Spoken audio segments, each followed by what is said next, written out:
Test.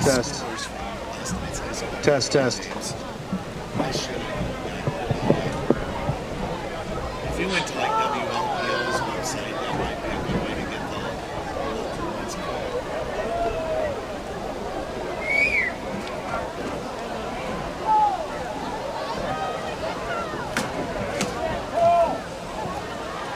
So he's ready. Better that than giving it Steve. Steve just killed about 20 minutes ago. Big one.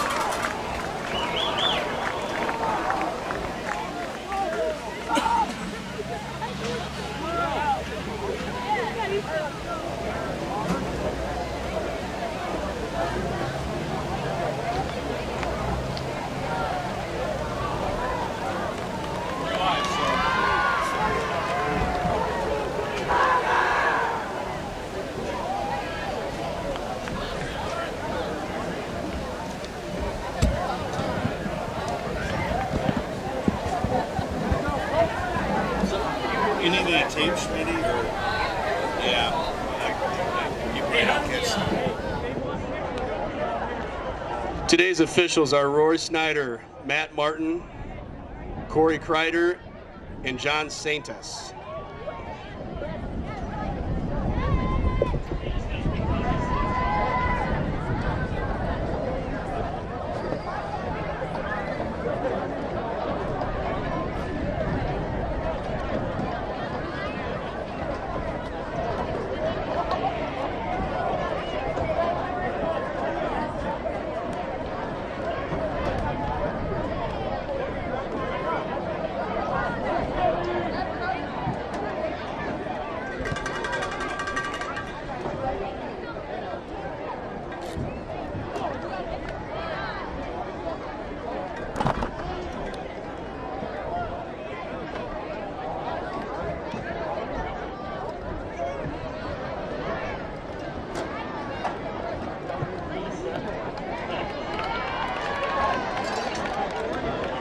Playing for the Rochelle Hubs today will be number 5, Brody Metzger, number 8, Leon Combs, number 11, Antonio Hiramo, number 12, Bane Workman, number 14, Colton Manning, number 15, Tony Milburn, number 20, Andrew Johnson, number 21, Caden Goodwin, 22 is Riley Vandergathen, 23, Van Gerber, 25 is Freddie Hernandez, 26, Julian Acevedo, 27, Mark Green, number 32, Lucas Bruce, number 34, Roman Villalobos, number 36, Brandon Cortez, 42, Frank Nasca, 43, Kevin Neal, 44 is Keegan Albers, number 46, Wyatt Worthington, 52, Tyler Johnson,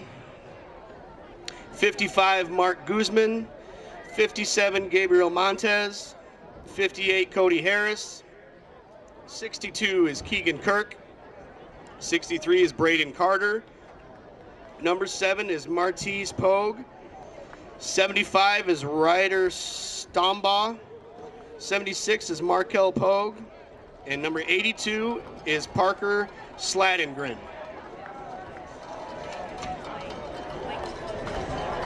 And this will be the roster. A very pleasant good day to you, as we are delighted to have you on board here on Tiger Central Live as we bring you the Big 14 8th grade JFL championship game.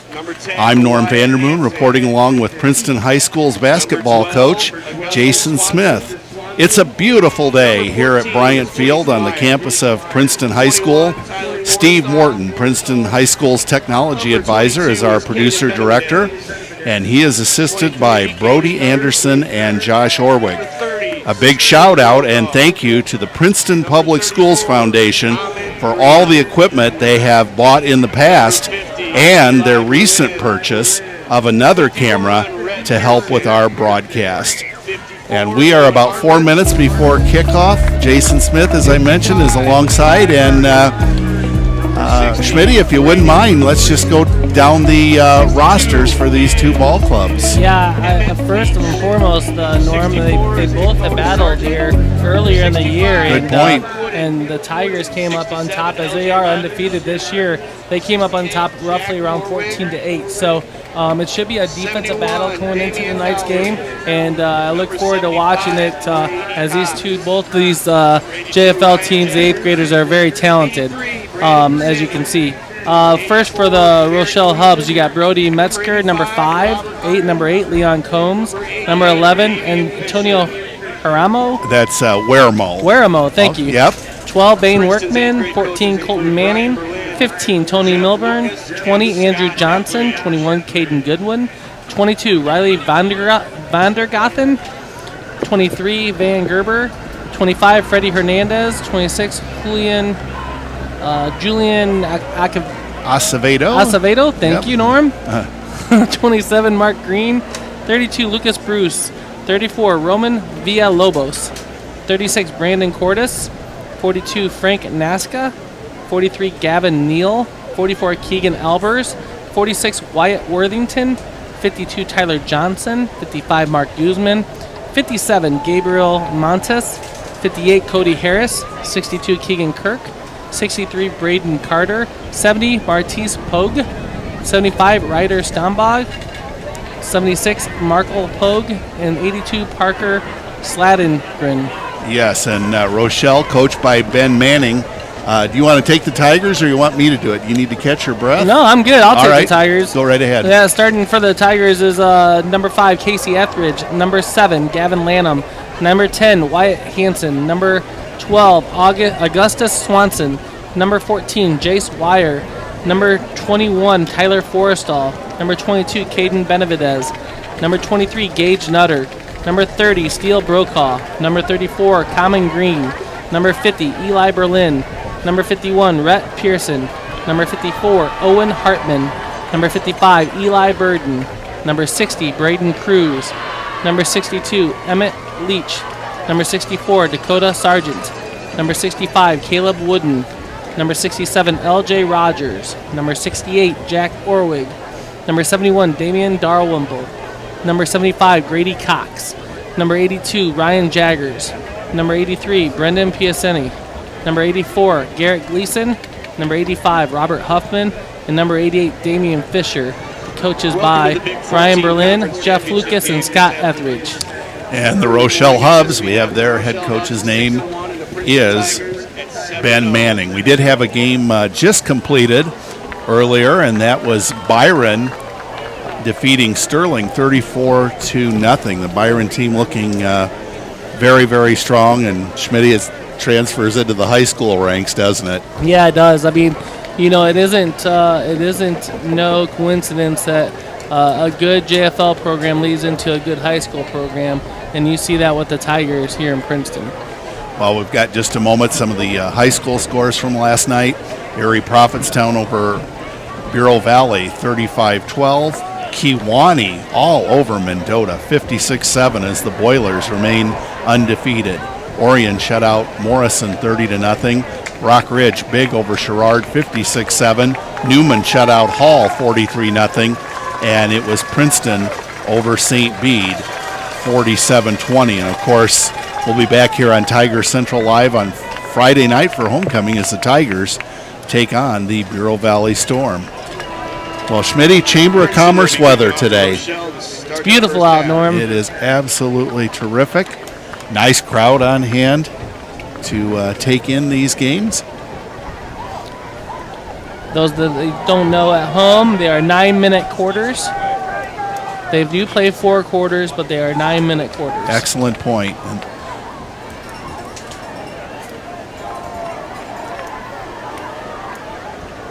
Tigers will kick off.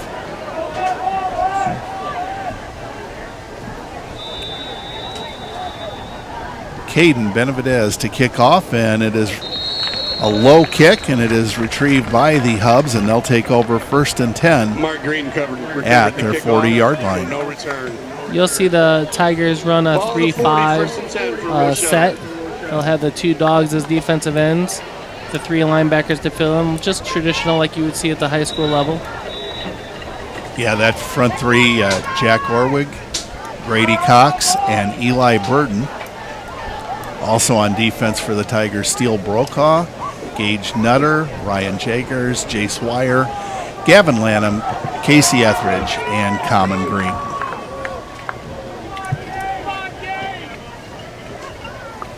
And the Hubs start out with a run off left tackle. This is big yardage, a first down and more. Brody Metzger's going to take it to the house. 60-yard touchdown run. And the Hubs take an early 6-0 lead. Yeah, just like that. He runs off tackle left, and he had nothing but daylight. Couple missed tackles, and number 8, like you said, for the Rochelle Hubs. Leon Combs. Leon okay. Combs was there to make a 60-yard touchdown run.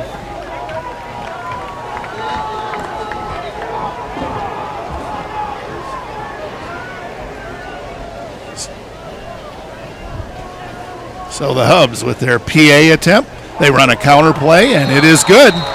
And Rochelle goes up 8-0 over Princeton. They strike quickly. Well, so much for the pregame talk about the defensive battle, Norm. Yeah, you just never know, do you? That was Gavin Neal there for the 2-point conversion.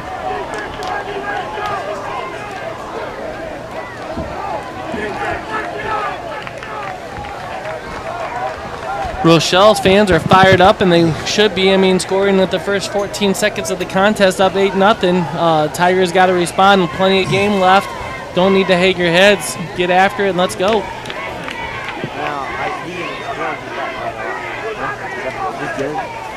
You know what, Schmitty? I think I was right. It was number 5, Brody Metzger, on that long run, because I see number 8 on the sideline, and he's not very tall, and the boy that scored was tall. So, okay. Yeah, Brody Your Metzger. eyesight's better than mine. Well, that's no, it's hard to pick up black on purple. It doesn't show up real well, the numbers, but Brody Metzger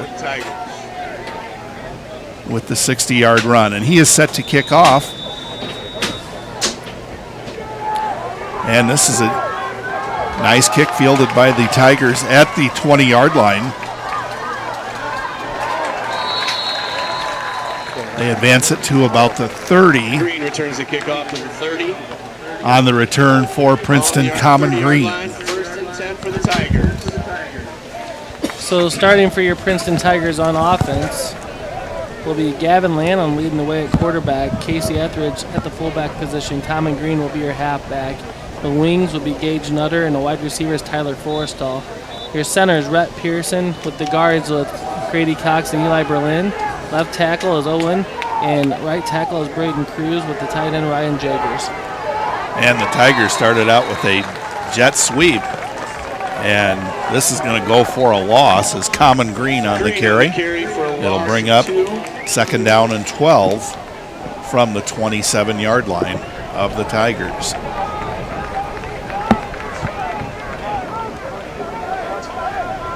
Well, you mentioned Rochelle with that quick score. They equaled their output in the first few seconds of the game that they had the entire game last time. And now we've also got a penalty that's going to be marched off against the Tigers.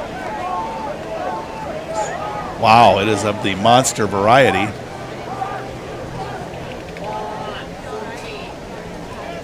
Did not see a signal. Makes you wonder if maybe unsportsmanlike conduct. I'm not sure. I'm going to guess maybe.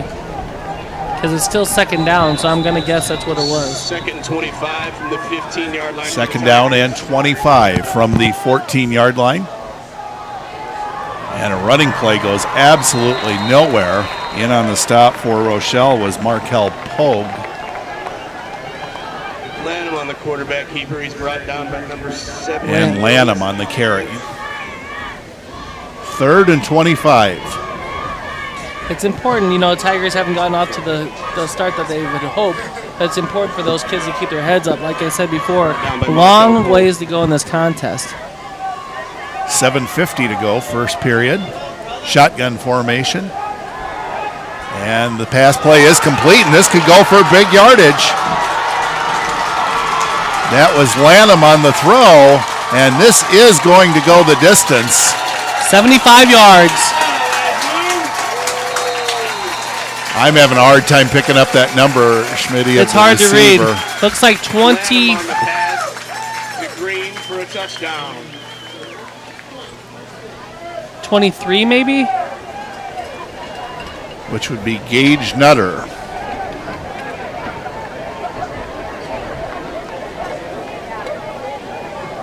"75 yards from Lanham."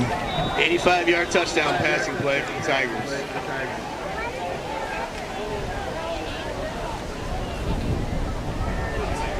Now the Tigers going 4-2, and they are going to get it. That appeared to be Nutter on the run. Point conversion. Tigers tie it up at 8-8. Schmitty, you want to go ask the I'm going to PA get guy? that for you. Yeah, let's. Unfortunately, both teams have some numbers that are kind of hard to read today. It's not like Penn State with black numbers on white uniforms.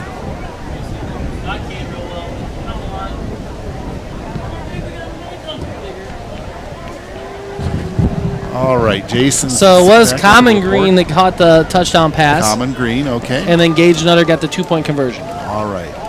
Tigers Sorry set about to that, kick off folks. No, to no. Rochelle.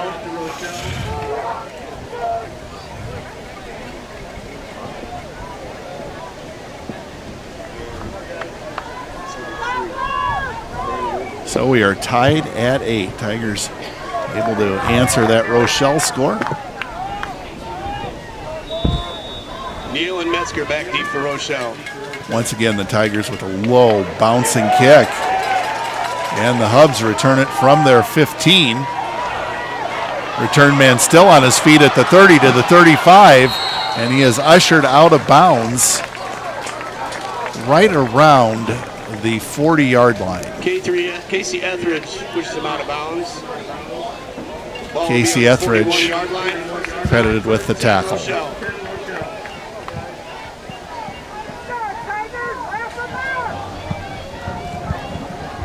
Well, one thing that kind of stands out is this Rochelle team. They have good size, Schmitty.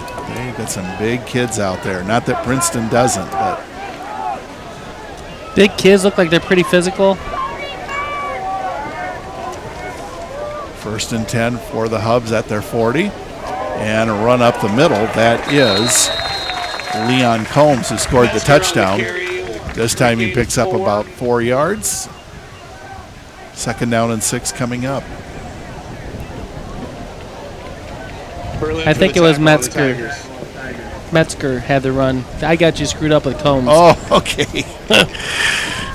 Yeah, one We're of all- these. we're We understand. we're that- all over the We place understand today. that Brody Metzger and Leon Combs are very close friends. So Metzger on that last carry. Now we have a different ball carrier, and on the counter play, this is going Tigers stop nowhere, for even a one. slight loss on the play, and it's going to bring up 3rd and 7. Ball on the 43-yard line will be 3rd and 7. Looked like that was number, 42? Frank Nasca. Or 43, rather. Gavin Neal was the same kid that ran the 2-point conversion. So what will the Hubs dial up on 3rd and 7? They're going to keep it on the ground. Nice tackle. And that was Villalobos on the carry. Villalobos for no on the gain. carry. No gain. It'll be 4th and 7. Linebackers are very aggressive today. 4th and 7 for the Hubs at their own 43-yard line. You're going to see a lot of this today, too. A lot of JFL teams don't like to punt the ball. They will go for it, and this will be no different here now. See if the Hubs throw their first pass of the day. Nope, they're going to run it. And they're going to come up short. Tackle made at the 48 of Metzger for a gain of Rochelle. 6 on the play. That was Metzger on the carry, and among others, Gavin Lanham in on the stop. 51-yard line. Looked like Eli Berlin might have been there as well. Nice job by those kids right there. Trying to add. Eli Berlin, of course, or Eli is number 50. For a minute, I was thinking of Eli Burden, who's another one of the defensive line. And good yardage on this play is on the carry for the Tigers is Gavin Lanham on the keeper. Play for a gain of 7. Give him 7. It'll bring up 2nd down and 3. Second and 4 for the Tigers. Ball at the Rochelle 41-yard line. Basic power play for Gavin Lanham there off the left side. Has lead blocker in front of him, designed run by the quarterback the whole time. Looked like maybe equipment timeout for the ref. There's a fairly good breeze here today, and the Tigers have it at their back on this drive. Number 75, Ryder Stombaugh coming out of the game for some reason, getting maybe a medical fix, maybe a mouthpiece or something fell out. And JFL's about safety. Okay, keep those kids safe.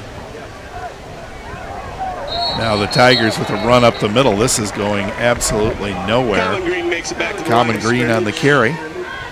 Maybe even a slight loss. 3rd and 3 for the Tigers. 3rd and 3 for Princeton. 4:44 to go, first period, and we're tied at 8. Looks like Rochelle's doing a nice job with the running game so far against the running game. Obviously, the Tigers had that big long pass play, but can't really get anything going other than the quarterback keeper so far for the Tigers.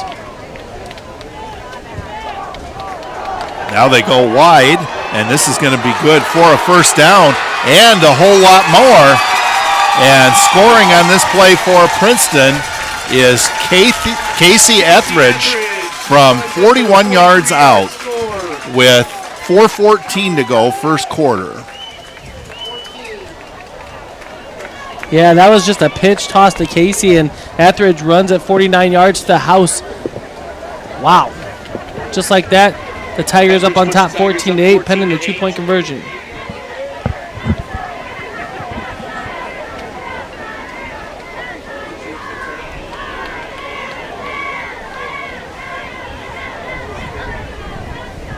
Rochelle with some last-minute substitutions here for this 2-point play. Referee says now we're ready to go. And Lanham's going to take it himself, and he waltzes into the end zone easily. And the Tiger lead is 16-8.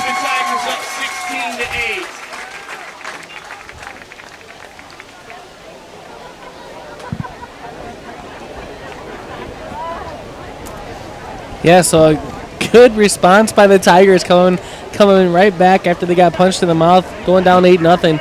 Comes back with 16 unanswered points, and that's how you respond, Norm. I mean, that's a great way to respond. They didn't hang their heads. They got up, said, you know what, we're going to take that one on the chin and go on. And so far, I mean, they've responded as well as you could possibly have hoped. And as I understand it, this Tiger 8th grade, undefeated in competition, so they'd like to seal the deal today with a perfect record.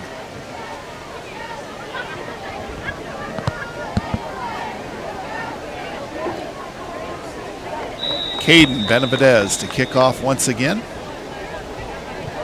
Same style of kick, and the Hubs will just cover it up at the 42-yard line. I think they really don't want to kick it deep to Metzger, and I think that's, they're probably smart after we saw him take it to the house early on in the game, but I think they want to kick it a little longer than what they are, but just not to the deep guys. Looks like a timeout by Rochelle. Caden Goodwin was the player that covered up that short kick for the Hubs.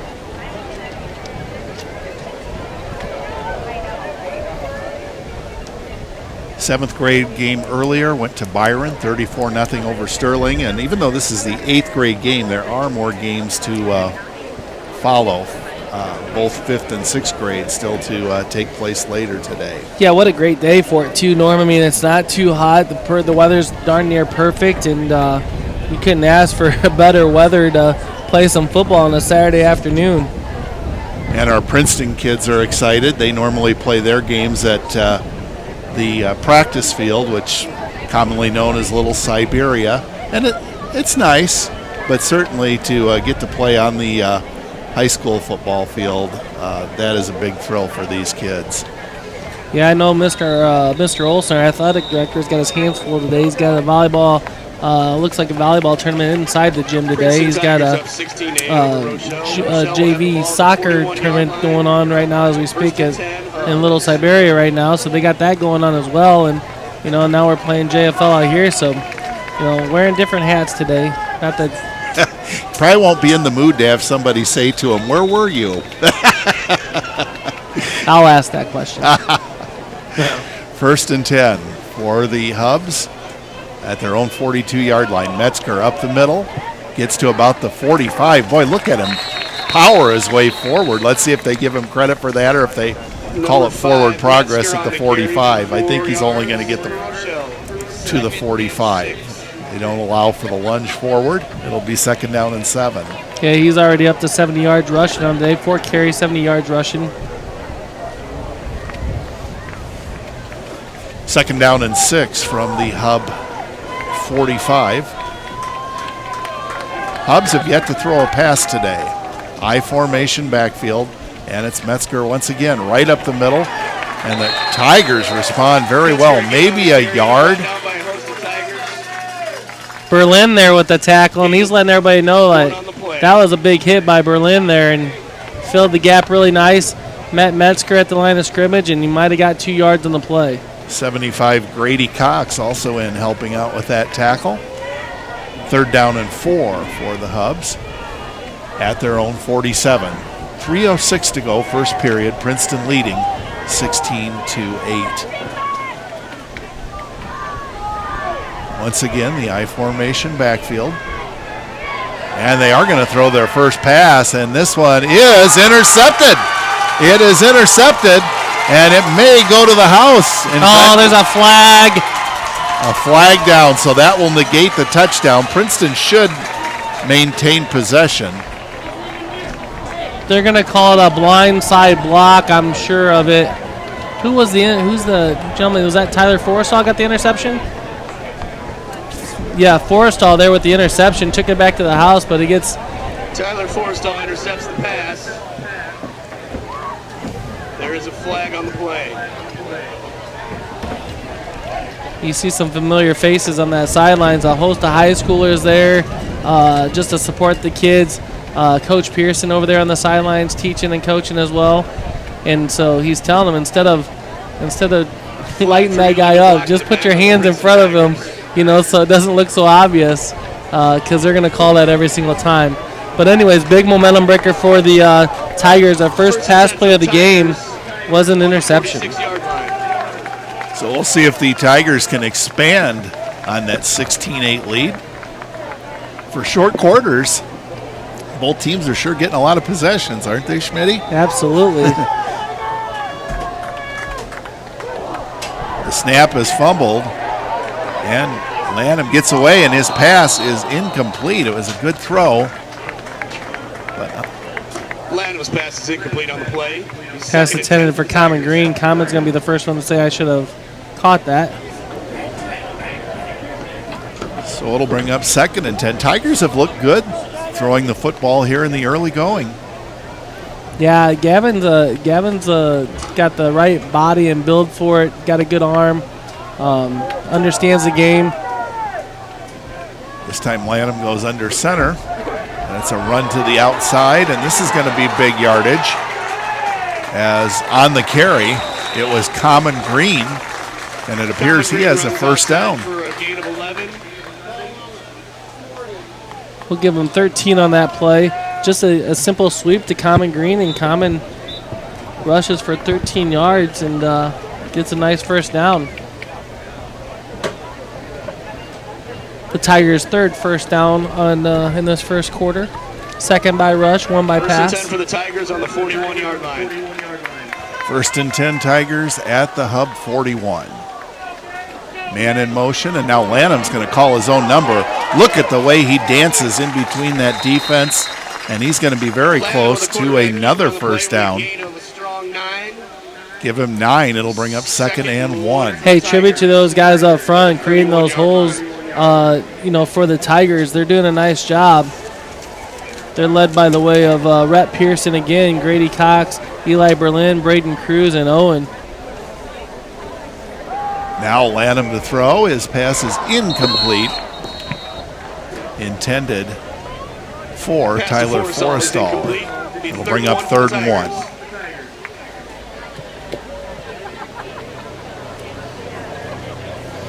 I think that was simply supposed to be like a wide receiver screen there, and instead of coming back towards the ball, the defender read it, so they threw it over top of him, and Tyler just couldn't come up with it. 3rd and 1 for Princeton. Lanham looks to throw, fires deep, and it is incomplete. A collision between receiver and defender. No flag. It was intended for Common Green. It'll bring up 4th down and 1. Norm, when you're 2nd and 1, 3rd and 1, you got those luxuries to throw those passes right there, because you feel like as the offense you can get that 1st down anytime you want. So that's probably why they're taking their shots right there, and I don't blame them. Lanham this time in the shotgun. He's going to call his own number. He has the 1st down easily, and he gets down to about the 25-yard line of the Hubs. Keep those chains moving. 6 yards and a 1st down, tackled by a host of Rochelle Hubs. So, I told you it was going to be a defensive battle, and already they duplicated the score near what they did the first contest they had, and now the Tigers are pouncing again. So, man, could I ever be more wrong than I was then? Every day's a new day. Don't feel bad. 16-8, Princeton in the lead. And here's a sweep wide to the left, and boy, the Hubs have this diagnosed. Big loss on that play. Nutter is brought down for a loss by number 5, Metzger. Nutter on the carry, tackled by Metzger, and it'll bring up 2nd down and 15. 30-yard line. Those long stretch plays are long developing, and you have to sustain your blocks for a long time, and that time we just didn't sustain our block long enough. The Hubs made a nice play, tackled Nutter behind the line of scrimmage. Now we put ourselves in a 2nd and 15 bind. See if the Tigers elect to go to the air. I-formation backfield. No, they do not. It's a quick hitter and a good gain on the play. On the run that time was Casey Etheridge, and he gets a lot of that yardage back. It'll bring up about 3rd down and 6 as the 1st quarter comes to a close. It's Princeton 16 and Rochelle 8. That brings the end of the 1st quarter. Tigers 16, pretty entertaining Rochelle 1st quarter, Norm, I think. Up and down a little bit. Saw some good hits. Saw some key interception there that got taken to the house and then brought back. So, a pretty entertaining 1st quarter overall. Oh, very much so. We do want to again say a big thank you to the Princeton Public Schools Foundation. They've bought a lot of equipment even before this game, but we've added one more camera, and of course I feel like our crew that we have, headed up by Steve Morton along with Brody Anderson and Josh Orwick here today. Of course, Steve Gray is normally here when we do our high school games. He does a super job. And of course, last week, Schmitty, you might recall we had the scores from the out-of-town scoreboard running across the creeper on the screen, and I had a lot of fans say they really enjoy that. Yeah, they keep adding and making this production more and more ESPN-esque like. So right now I compare us to Fox Sports. Now we're trying to get to ESPN level. There you go. But thank you to those guys that put all the hard work in. And we get the easy job. We just put on the headset and get to talk, so that's the easy job. Yeah, we just show up. Thanks, guys. Hey, next time, could you have me a plate of food and some drinks waiting for me? Yeah, I prefer you the Dr. Pepper Zero or Diet Dr. Pepper. We appreciate it. Thanks. I know the coaching staff for Rochelle, they sent texts back to their people to turn on Tiger Central Live. So for those of you in the Rochelle area, or who knows, when we stream these broadcasts, it goes even to other states, other countries, wherever you may be. Thanks for tuning in to Tiger Central Live. Tigers lead 16-8 And Lanham's pass is complete, but the Hubs up to the task, tackling Tyler Forrestal behind the line of scrimmage for a small loss.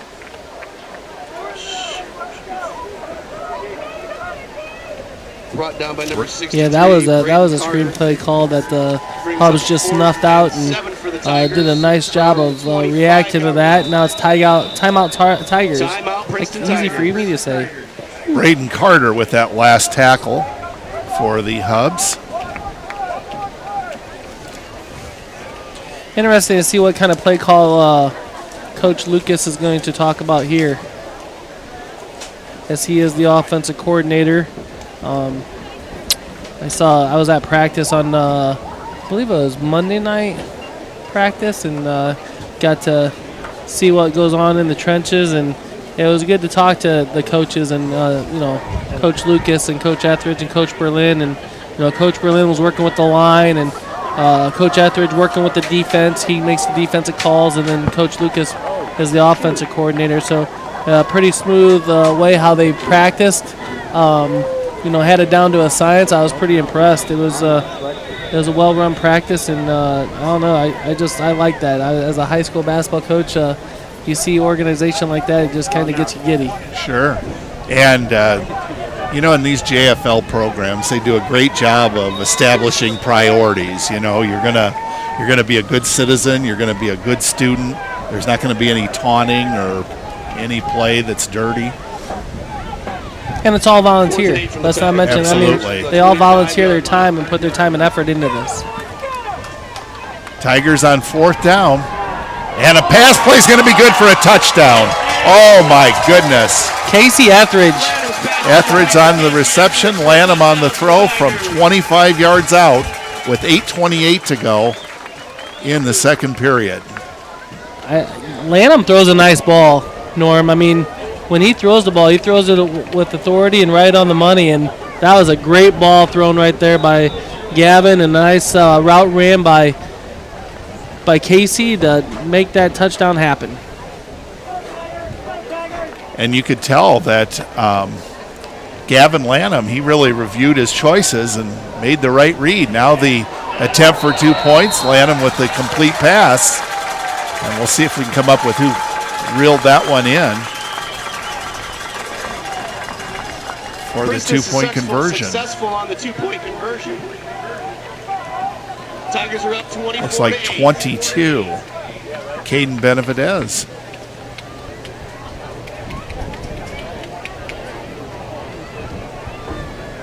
Tiger lead is 24-8.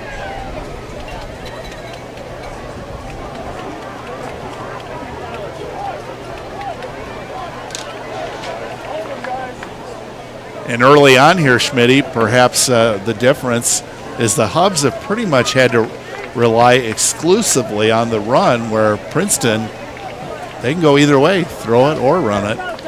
Yeah, they like to spread it out. They got the luxury of having a strong QB like Gavin, but, they also have a luxury of having the offensive line giving Lanham time to throw. Excellent point. Once again, a short kickoff by the Tigers, and the Hubs cover it up. Short kick is recovered at about their 44-yard line. 8:28 to go before halftime. Princeton leading 24-8. First and 10 for the Hubs. Well, I can remember back in the day, Schmitty, when the Hubs used to be in the NCIC, coached by Coach Crandall.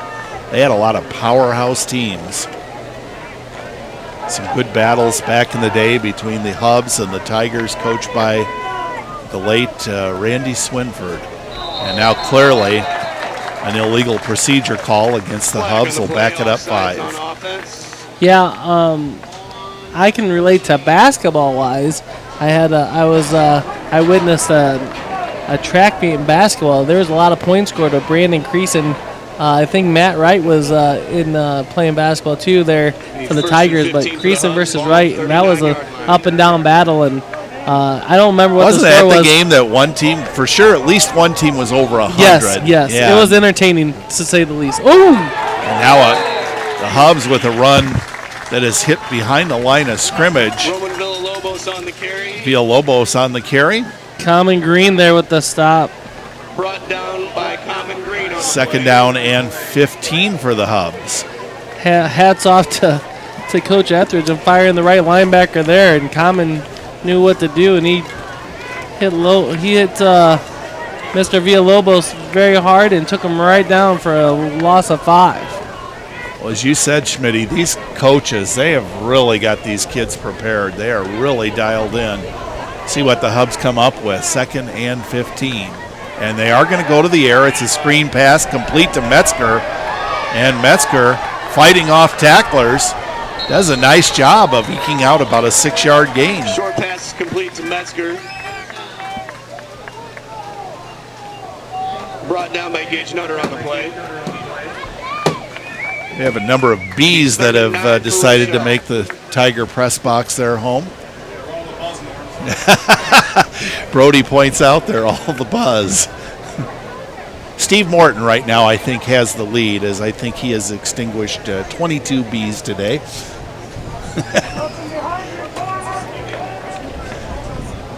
You would swear there were a bunch of unwrapped candy canes up here, but that is not the case. 3rd down and 10 from the 45 of Rochelle. They trail by 16 points. Hubs going to the air again. High lofting pass complete to Metzger. He's got a 1st down and more, down to about the 35-yard line of Princeton.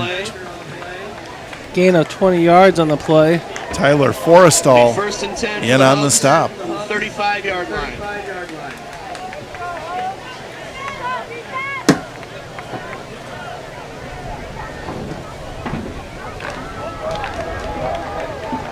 So the Hubs beginning to find some success with the passing game. They've completed their last 2. This time they keep it on the ground, and a runoff right tackle is going to go for big yardage. Down to around the 10-yard line was Roman Villalobos. Brought down by Gage Nutter. And actually, he is beyond the 10, down to about the 6-yard line of Princeton. Tigers are going to take a timeout to talk this over.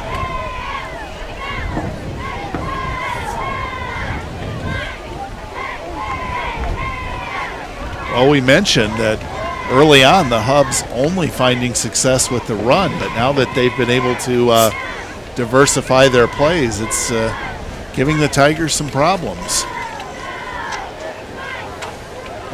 Yeah, it was a good timeout by the Tigers there to adjust, and they have one timeout to go in the half, but the Rochelle Hubs doing a nice job making some adjustments, calling some plays, and creating some mismatches on the Tigers, and the Tigers calling timeout to make the adjustment back to them, so see what happens. I wouldn't be surprised if we see a steady diet of Brody Metzger up the middle. Just 6 yards to go and 4 downs to get it in. Tigers still over on their sideline talking things over. The Hubs, they're ready to go. 6:06 to go, first half.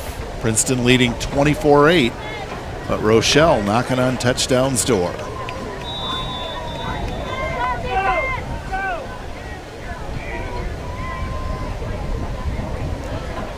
And this is not Metzger, this is Villalobos, and he just had a big run the play before. He marches in from 6 yards out with 6:03 to go before halftime.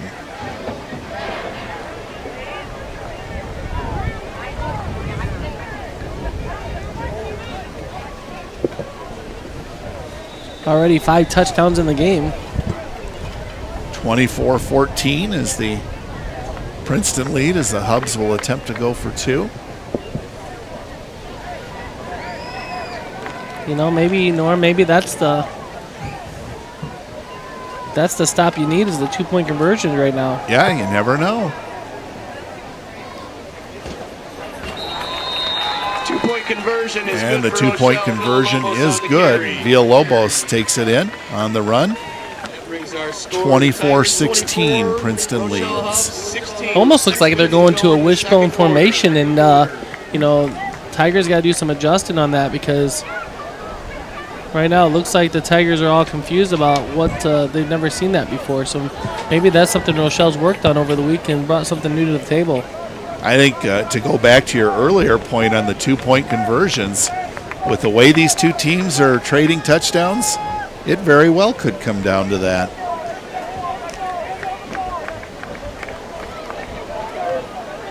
People here just enjoying a beautiful day here at Bryant Field. Nice, relaxed atmosphere. Etheridge and Green set back deep to receive for the Tigers. You know, for as much play as this field gets on with soccer and the JFL playing today and, you know, the normal football games, Steve Gray's got this field in awesome shape. Oh, absolutely. And a little bit of rain this week probably helped matters a touch. But, yeah, it looks wonderful.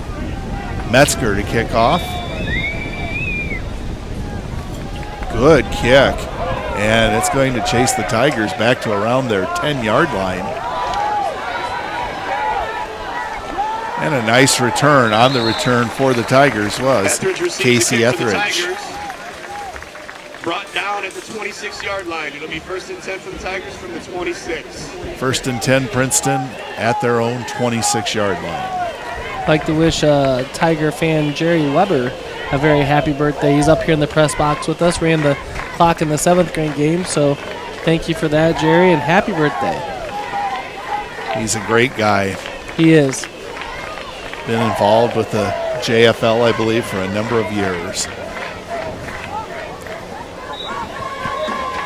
5:55 to go before halftime. Princeton up by a score of 24-16. And the Tigers going to run up the middle. They'll eke out about 3 or 4 yards on that carry. Green on the carry. Gain of 5 brought down by Give him 5 as a matter of fact. Common Green on the carry. 2nd down and 5. That'll be his fourth rush attempt for 15 yards so far in the game.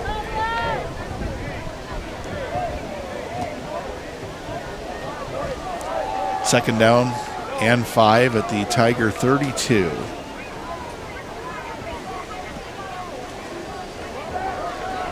Quarterback keeper, and it is going to be good for a first down. Gavin Lanham making that run. For a gain of 6, it'll be 1st down and 10 from the 40-yard line for the Tigers. Come on. 1st and 10 for Princeton at their 40-yard line.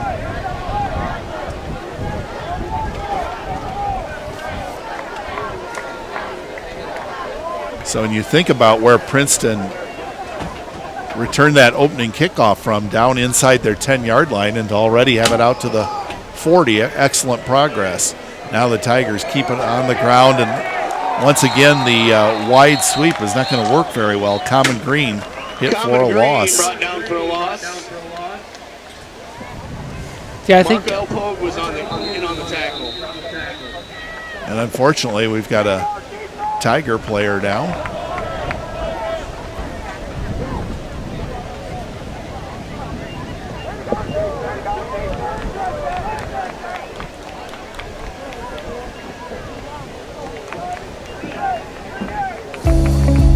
Brody Metzger got the scoring started for the Hubs on a 60-yard touchdown run, 2-point conversion on a run by Neal, made it 8-0. Common Green with a 75-yard run, or 75-yard pass from Lanham, 2-point conversion good, 8-8. And Schmitty, did you see who the injured player is? It looked like it was Common Green, I think, that stayed down. Yep, it was, but it looks like he's up. Maybe just got the wind knocked out of him. Casey Etheridge with Princeton's second touchdown to put him up 16-8. Etheridge with a 25-yard pass from Lanham made it 24-8 Princeton, and then Villalobos, a 6-yard run for the Hubs. And that's where we stand now, 24-16 in favor of Princeton. 4:23 to go before halftime. On 2nd and 15, the Tigers keep it on the ground, and little or no gain on this play, as blowing that play up for Rochelle was Ryder Stombaugh. Actually lost a couple. 3rd and 17 for Princeton. I think the Tigers want to run a little bit of clock here so the Rochelle Hubs don't get the ball back. Up 24-16, get the ball back in the Excellent third point. quarter. It is a quarterback keeper, and it's going nowhere. Lanham on the carry. Lanham keeps the ball in the play. No gain. 4th and 17 for the Tigers. 4th and 17 for the Tigers. A little surprised they didn't go to the air there. We'll see. You mentioned that punts are rare, but it looks like we might have one here. Tyler Forrestal's dropped back to punt for Princeton.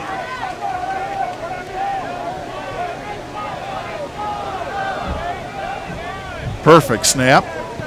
Forrestal with a kick that's going to get a favorable bounce, and the Hubs are not going to pick it up. So good job by Tyler Forrestal. The ball down at the 31-yard line of Rochelle. Yeah, way to swing the field position back to in favor of the Tigers there. Good pump by Forrestal, and kind of odd that the Hubs didn't pick that up to run with it, but that's a plus for the Tigers. So 1st down and 10 for the Hubs on the 31-yard line. They do have 2 timeouts left, 2:56 to go before halftime.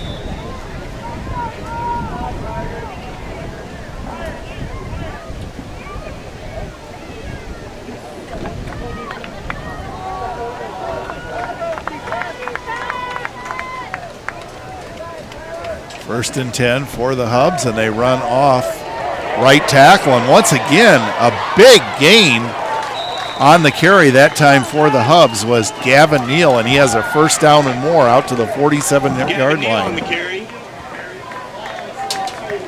Gain of 12 or 13. It'll be a 1st and 10 for the Rochelle Hubs from the 47-yard line. Rochelle's found something on the ground right there with that wishbone formation. 1st and 10 for the Hubs at their own 47. 2:39 to go before halftime. And once again, a good gain. Neal on the carry once again. A gain of 6 brought down by Eli Berlin. Berlin there with the tackle. So it'll bring up 2nd and 4 as Rochelle is advanced into Tiger territory. 2:15 and counting before halftime. 47-yard line.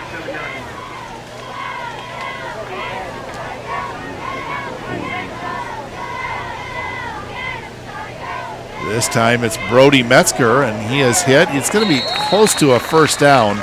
Appears to be just Metzger short. on the carry is brought down by Lanham after a gain of 2. Gavin Lanham there with the tackle on that one. It's going to bring down a short 3rd down and 1. 3rd and 1. Clock ticking. It'll dip under 1:40 to go before halftime. But as we mentioned, Rochelle has 2 timeouts left.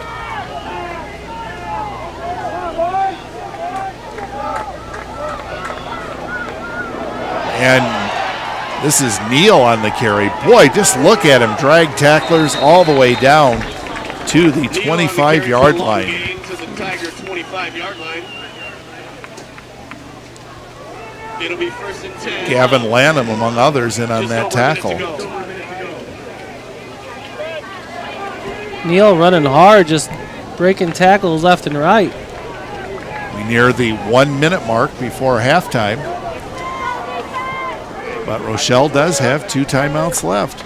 Once again, the Hubs keep it on the ground, and it's Villalobos on the carry. Gain of about 4, and the Hubs will take a timeout with 53 seconds to go in the half. 4-yard gain. 6. Well, Schmitty, you mentioned earlier when Princeton had that ball and they were way behind the chains, 2nd and 17, that they were taking a little extra time for the timeout to force Rochelle to have to score very quickly. We had in the earlier game Sterling, who was shut out by Byron 34-0 in the 7th grade championship. Sterling, just before halftime, threw a bomb, and the kid caught it at about the 3-yard line and unfortunately couldn't keep his footing, was down at the 1, and of course there wasn't a chance to run another play. Yeah, football can be a game of inches sometimes, Norm, and that's, definitely. That's where it was there. I think the Tigers are in good shape here.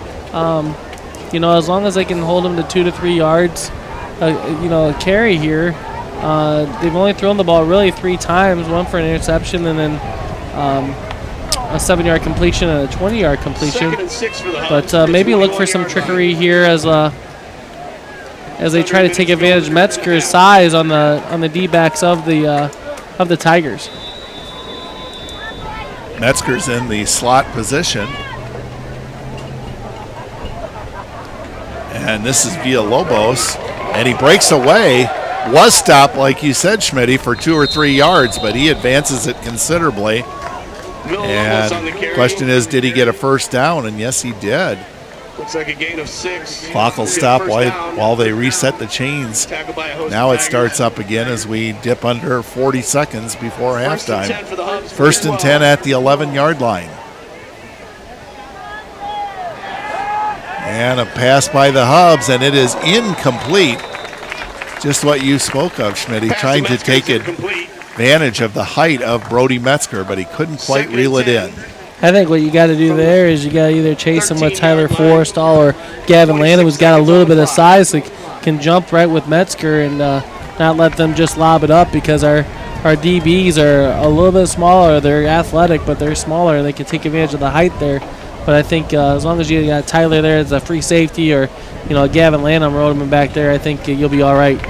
26 seconds to go before halftime. Again, the Hubs do have 1 timeout left. We'll see if they go to the air again. No, they're going to keep it on the ground. This is Villalobos. He's down to the 5-yard line and fights to get down to about the 4. And the Hubs will use their last timeout with 17 seconds to go in the half. 24-18 Princeton. And these last 17 seconds promise to be most entertaining. Well, you got to pick your poison if you're the Hubs. Do you run it like you have been having good success there, and take the chance of being short of the goal line and probably will only have that play left? Or do you take a couple of shots in the air where if it's incomplete, you stop the clock? What would you do? I think I would try a pass or two. I would try a pass first and then maybe run second. But, they've been the Hubs been getting chunk yardage at the, by 5, 6, 7 yards at a pop, quite often here in this second quarter. So, I don't know. It's going to be a hit or miss. I think the Tigers are going to probably be ready for the pass. I'm a little bit of a gambler. I probably would run it here. Well, certainly Villalobos, Metzger, also Neal. They've all been a ton to bring down. It's been really tough stopping those kids. All right, well, the answers to all these questions coming up here very shortly. Again, Rochelle now is out of timeout, so should they get tackled on a running play, it could bring about the end of the half. They are going to keep it on the ground, and the Tigers are going to answer the challenge. We are down to 11 seconds left. The Hubs are going to try and hustle and get in one more play. That looked like Jack Orwig getting on a stop. But nice job by Jack. They are going to try to get 2-1, and they do get it off. And did he get in? Yes, he did.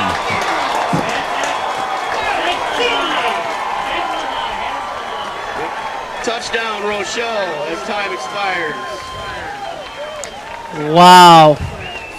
Trying to get that number. Number 23, it looks like. Van Gerber.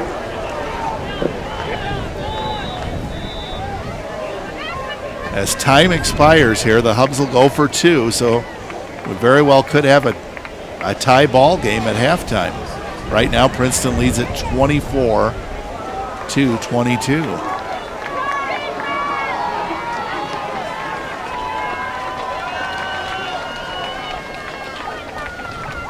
Here's the 2-point conversion, and they do not get it.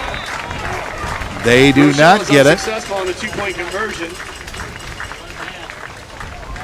That was Neal on the carry. Looked like he maybe slipped a little bit there. So it is halftime. And our halftime score is Princeton 24 and Rochelle 22.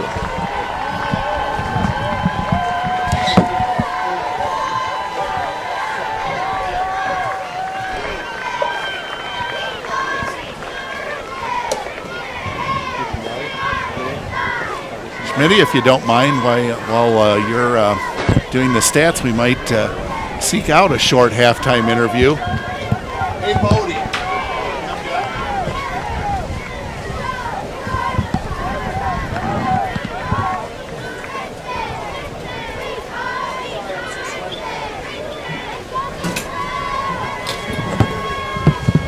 Very pleased to be joined by Bodie Smallwood. And Bodie, what a great day, huh? Oh my goodness, beautiful day.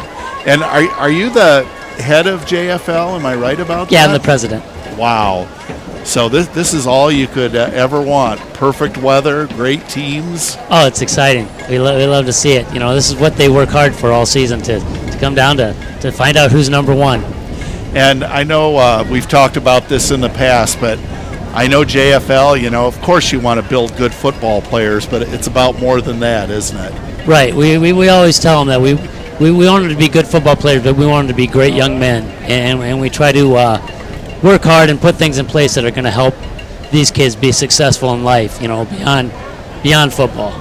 And I'm sure the emphasis, too, that football is important, but you better get the academics right, too. Absolutely. You know, I mean, sports are a great tool to learn some important life lessons of working hard and always being your best. And, you know, we have some good coaches, and we have had a great board for years now that absolutely helps us to be successful. And one of the things, I used to be on the Little League board, and I'm assuming it's with JFL. I mean, I'm guessing that it's kind of like a year-long endeavor, isn't it, that you have several board meetings throughout the year? Always. And you know, we have to, in football, we have to have our equipment inspected, and it's a process of always being on top, a step ahead, to be able to make sure when season comes, our equipment's ready to go, concessions ready to go, the field's ready to go. Before I get too far, I want to say thank you to the high school for letting us use the Bryant Field facility. It's fantastic to be up here. And then, of course, normally you play at Little Siberia. Boy, you know, what a tremendous development has taken place there over the years with the softball field, soccer, football. It is, you know, it's a great, great thing. How many years have you been involved with the JFL? I think I first started coaching when I was 21, and I'm a little over 50 now. So. Wow. Well, you are. Time, so. You are certainly to be commended for that. That is absolutely terrific. And so, what do you think of this game so far between the Tigers and the Hubs? Oh my goodness, they're coming out.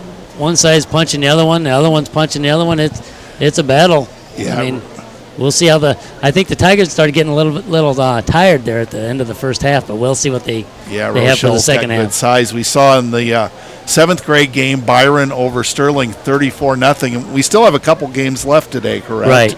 Right. And do you know those matchups offhand? I That's can okay. find out real quick. I should know, but I know right. I mean, Byron's always a tough team, and I think Dixon's going to be in here somewhere. So it's good football all the way around, that's for sure. And the conference is called the Big 14, so there are 14 teams. Right. Yeah. Right. It's a lot of good competition. So, you know, these kids learn a lot from football. Well, Bodie, certainly appreciate the time. Thanks for coming down. Thank you guys, Norm, for coming and doing this for us. This is great. We thoroughly enjoy it. So, have a great day. Yeah, buddy. Thank you too. Keep Good it up. luck with the rest of the day. That is Bodie Smallwood, who heads up the Princeton youth football. We are here at halftime, and Princeton leading Rochelle by a score of 24-22.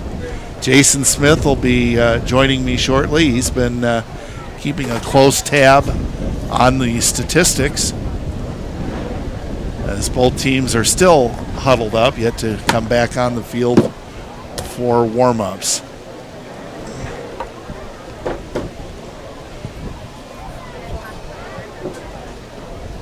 Quite an amazing thing, Schmitty, as I was talking with Bodie Smallwood, over 30 years that he's been involved with JFL. He doesn't even look that old. Yeah, it must have started when he was 5 years old. You got some numbers for us? I do. First for the Rochelle Hubs, Van Gerber, I guess. He's 2 for 4 passing, 27 yards with an interception. Also have a 7-yard rushing touchdown as well. Number 5, Brody Metzger. He's got 6 carries for 74 yards and a touchdown. Number 43, Gavin Neal's got 6 carries for 40 yards and a touchdown. And then Villalobos has got 6 carries for 46 yards. So they've been distributing the ball very well, as each of their runners has got 6 carries each. They do have a total of 8 first downs, 7 of which by the rush, 1 by the pass, and they have 1 penalty for 5 yards. For the Tigers, Gavin Lanham's 3 for 6 for 98 yards and 2 touchdowns. Rushing the ball for the Tigers would be number 34, Common Green. He's got 5 carries for 10 yards. Lanham, 6 carries for 33 yards. And Etheridge with 3 carries for 57 yards and a touchdown. Receiving the ball, Common Green with a big 75-yard touchdown. He's got 1 catch, 75 yards and a touchdown. And Casey Etheridge's got 1 catch, 25 yards and a touchdown. The Tigers have 1 penalty for 15 yards. And they have 6 first downs, 2 by the pass, 4 by the rush, and a key turnover in the game was Tyler Forrestall's interception with 2:43 to go in that first quarter. So there you have it with the stats. Norm, if you want to go over the scoring drives, I'll let you go over the scoring drives real quick, and then we should be ready to go in about a couple minutes. All right. You may have noticed Brody Anderson using our new camera from the Princeton Public School Foundation to get some shots of the crowd, and so great job by Brody. Okay, the scoring plays, Brody Metzger with a 60-yard touchdown run right off the bat. Rochelle went up 8-0. Tigers, Common Green, a 75-yard touchdown pass from Gavin Lanham. That made it 8-8. Casey Etheridge, a 41-yard run, made it 16-8 in favor of Princeton. The Hubs fell further behind when Carson Etheridge took a 25-yard pass from Gavin Lanham. That made it 24-8. Villalobos for Rochelle with the 6-yard run. He also added the 2-point conversion, 24-16 in favor of Princeton at that point. And then the Hubs, Van Gerber with a 5-yard run, and the 2-point conversion failed, and that's where we stand right now as Princeton leads here at halftime 24-22. Of course, Norm, we're in the Big 14 Conference. This is the 8th grade championship game as the Princeton Tigers, who coming in this contest 7-0 versus the Rochelle Hubs at 6-1. Their only loss being to the Tigers earlier in the season. Just to highlight some Tigers, what's going on in the JFL program. They were 0-7 this year in 5th grade. They were 1-6 in 6th grade, and then they were 3-4 in 7th grade. Nothing to be ashamed of whatsoever. All that experience is going to help you, and it's not about wins and losses, as we have mentioned earlier. It's about learning the game and learning the ins and outs of the game and outside the game as well. So those kids will get better as the years go on, I can assure you. Next up, the game's hosted here after the 8th grade game. Is the 6th grade game is going to be played roughly, it says about 12:30, but we're already past that, so it'll probably be more like 1:15, 1:30, I'm sure. Byron will be against Rochelle, and then you have after that the 5th grade contest, the championship in the 5th grade, Rochelle and Winnebago. So those should be an interesting contest as well. So thanks for Bodie Smallwood for that information. But the Big 14 Conference, second half, 8th grade championship game, getting ready to go here with the Tigers getting ready to receive the kickoff, Norm. Yes, and wow, I couldn't help but notice that Rochelle with 3 entries among the 4 games today. So things definitely looking good for the Hubs. I know a few years ago Morrison used to have real strong JFL, and don't know if that is still the case, but we're about set to get this one underway. Brody Metzger to kick off. I don't know if you enjoy college football today, but a big Big Ten conference game is Iowa number 3 ranked going against number 4 ranked Penn State at 3 o'clock. So that should be a barn burner. Norm. Yeah, it really should. Yeah, I do enjoy it for sure. Metzger's kick goes out of bounds.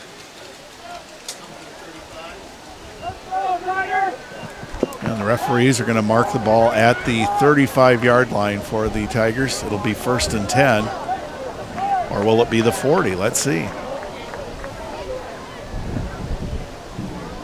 It is the 40-yard line. Okay. Ball will be placed at the 40. 1st and 10 for the Tigers. So good starting field position for Princeton. We'll see what kind of adjustments the Tigers coaching staff makes in the second half. I always like to see the adjustments by both teams and the chess match that goes on. And it's a run up the middle for the Tigers. This is going to net about 3 yards. Stombaugh on the tackle for the Hubs. Brought down by Stombaugh. Casey Etheridge with Albers. the carry for Princeton. Good little first down play. Gain of 4 there. Bringing down second and long 6. Tigers have it at their own 44-yard line, leading by 2, 24-22. Now Lanham calls his own number. Another nice gain. And wait a minute, that ball is loose and the Hubs have it. Metzger, and I see no signal to the contrary. Turnover to the Hubs.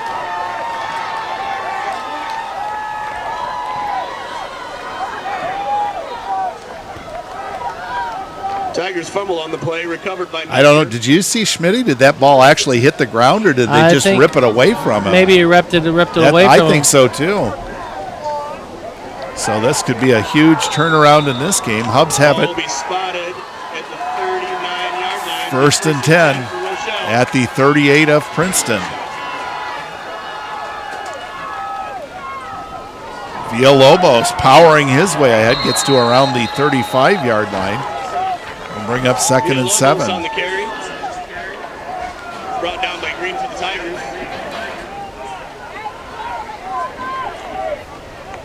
Gain of 4. Tiger defense definitely needs to come up big here. 7:54 to go in the 3rd period. Princeton's lead is 24-22.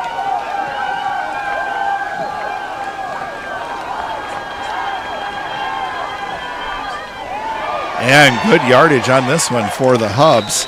On that carry was Gavin Neal, very close to a first down. Etheridge making a shoestring tackle there to save probably what would have been a touchdown right there. 3rd down and 1 from just inside the 30-yard line of Princeton. We'll call it the 29. 7:19 to go in the 3rd period. Princeton's lead is 2, 24-22.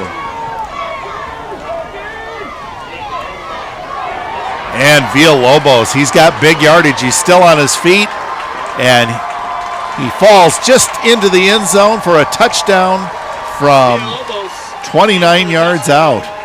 That is his 2nd touchdown of the day, coming at the 7:02 mark of the 3rd period.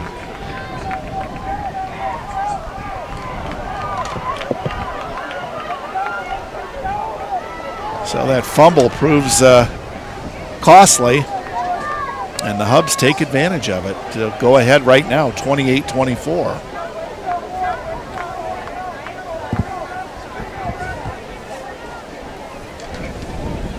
We mentioned earlier about that size of Rochelle Schmitty. It appears it's beginning to take its toll on the Tigers. Yeah, I agree, Norma. It looks like, the Tigers look like they were out there in the middle of the 2nd quarter.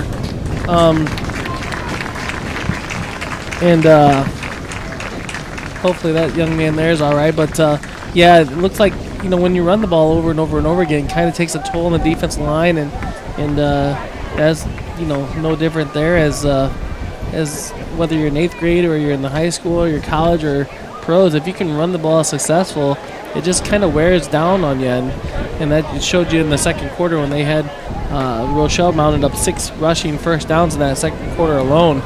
Tigers got kind of worn down. It looked like they haven't recovered yet, but no need to hang your heads. Like what I said, got plenty of game ahead of you.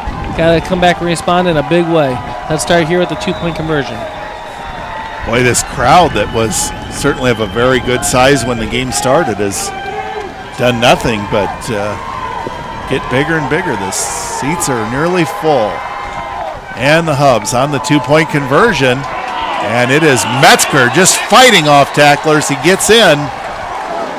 And the Rochelle lead is now 30-24.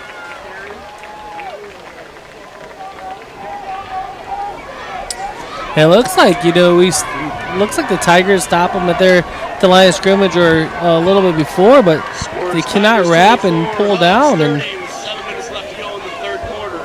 and not wrapping is causing the Tigers to lose the lead here. So got to get better at tackling here in the second half, or it could be a long second half for the Tigers. Yeah, and as I'm looking, the Hubs have scored the last 3 touchdowns that have been scored in this game. Villalobos with 2 of them, and Van Gerber with 1 just at the close of the first half. But all 3 of those touchdown runs, Norm, was off of missed tackles. You got to wrap up. You can't tackle high. You got to get low on these kids because they like to just keep turning those legs. They've been well coached and keep turning those legs and keep them moving. Well, that means you just got to get lower as a Tiger and just take them down a little bit better at the knees and at the legs and the ankles. Brody Metzger to kick off. He kicked it out of bounds last time, and it's almost an instant replay. It certainly appeared to be his intent. Rochelle kicks the ball. Princeton will take over 1st and 10 at their 40. Isn't that the way you saw it, Schmitty? I think he did it on purpose. Yeah, you could tell by his demeanor that he's just kicking off sides on purpose. I wonder if Tigers can make them re-kick. I don't know why you would. You got the field ball at the 40, but ball will be spotted on the 40-yard line. It'll be 1st and 10 for the Tigers. You think if they kept re-kicking, they kept kicking them out, you get more field position. I would think you'd have the option. Where's our old buddy Kenny Wilcoxon? He'd know for sure. Tigers are going to throw the ball. Lanham lets it go long, and it is incomplete. I think Common Green stopped, and Gavin thought he was going to keep going, and then Green looked back and said, yeah, I probably should have kept going. 2nd down and 10 for the Tigers. 6:56 to go, 3rd period. The Rochelle lead is 30-24. High scoring affair, Norm, just like I called it earlier in the game. Ball on the 40-yard line. It'll be 2nd down and 10 for the Tigers. Well, it's certainly been entertaining, that is for sure. Everybody enjoying the action here at Bryant Field on the campus of Princeton High School. This time the Tigers will keep it on the ground, and just a short gain that time for Casey Etheridge. You can just feel the momentum just stay with Rochelle right now. It kind of reminds you of the opening quarter, Norm, when they came down and scored on a big play and then held the Tigers for the first 3 downs, and then the Tigers scored on a big long pass play on the 4th down. Boy, this Ryder Stombaugh, number 75 for Rochelle. He is something, isn't he? He has been in on a number of tackles, and he doesn't miss. If he gets a hold of somebody, that's the end of the play. 3rd down and 9 for the Tigers. Lanham calls his own number, does eke out a few yards, but he's going to be short of the 1st down. Lanham with a quarterback keeper. 4th and 4 coming up for Princeton. I suspect the Tigers going for it here. Braden Carter in on the stop for Rochelle. 5:47 and counting, 3rd period. Lanham goes over to the coaching staff to get a play.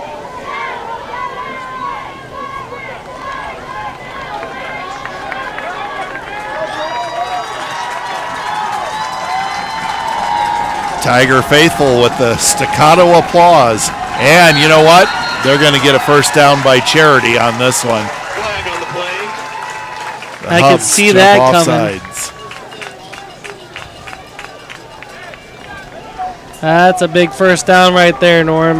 Well, it happens even in the pro ranks, but John Madden, of course, who is a great commentator for many years, he always said, and a great coach, when you're a defensive lineman, watch the ball. 1st and 10 for Princeton, and now maybe the Tigers are going to repay the favor. That's exactly the case. The good news is they still have a first down, but it'll be 1st and 15. False start on the Tigers. Back them up 5 yards. Be first Like and the head 15 coach for the Tigers. Rochelle Hubs is chewing a little behind there on the offsides penalty. He didn't like them giving that up. So will the Tigers go to the air on 1st and 15? Yes, they will. Lanham wings it long, and it is incomplete. Princeton faithful wanting a pass interference call, but it's not coming.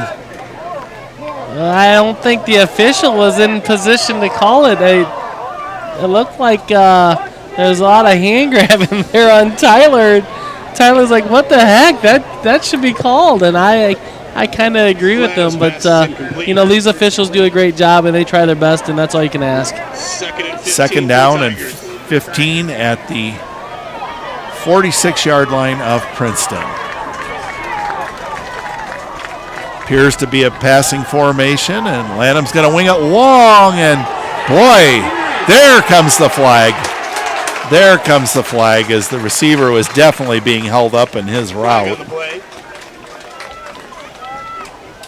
I don't know how you can argue with that call. Now bear in mind, I'm assuming it's not like the NFL where it's a spot foul. I don't know if it's a 10-yard penalty or a 15-yard penalty, but I think it's definitely a first down. Automatic first down, yes.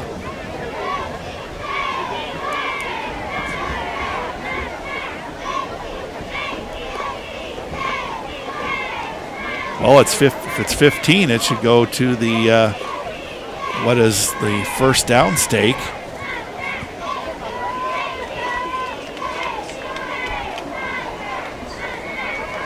Should be an automatic first down anyways. Yeah. You know what? Apparently it's not an automatic first down. So, second down and a yard. Lanham to throw once again. He's under heavy pressure. He lets it fly, and it is incomplete. See if we can get that intended receiver. Is that Forrestal, Schmitty? Yeah, it was Forrestal. And that was a good play by the Hub there to knock it out. I mean, you can't, at this age, you can't call it all right here. So that was a good defensive play by the Hubs there. But Lanham putting the ball right where he needed to put it. Forrestal just couldn't come up with it because it was a good defensive play by the Hubs. Third down and 1. I formation backfield. And it's a quick hitter, and it's good for a first down, as that time it was Casey Etheridge on the carry. That'll move the chains. 1st and 10, Princeton. Ball is spotted on the 35-yard line. 1st and 10 for the Tigers. Tigers down by 6, 30-24. They have it at the Hub 35-yard line. It's a nice drive by the Tigers, keeping their defense off the field as the defense looked like they were getting a little tired. Lanham runs near the sideline, and he's going to be hit for a loss. Thrown down hard. Was brought down in the backfield on a quarterback keeper by Stombaugh, Neal, and Gabriel Montez.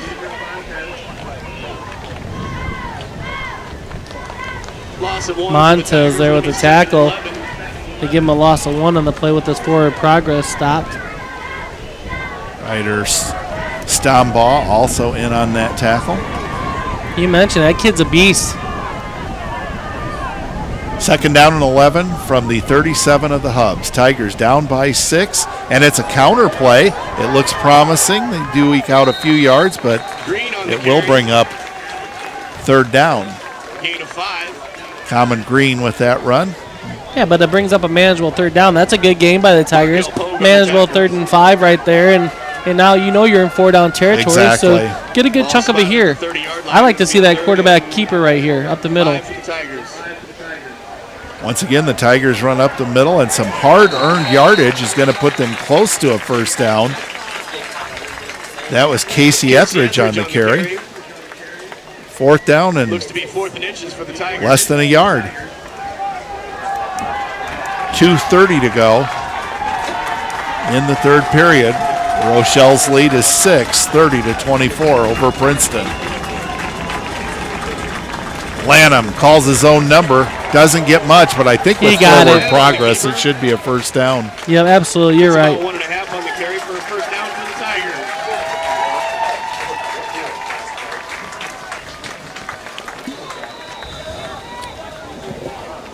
Injury timeout on the field. And we have an injured player. Could that be Lanham? He was hit hard, that's for sure, but I don't know if that is him or not. Tyler Forrestal is the backup quarterback, Norm, if that happens. It is Gavin Lanham. Might have got the wind knocked out of him, looked like. Maybe he got his helmet off.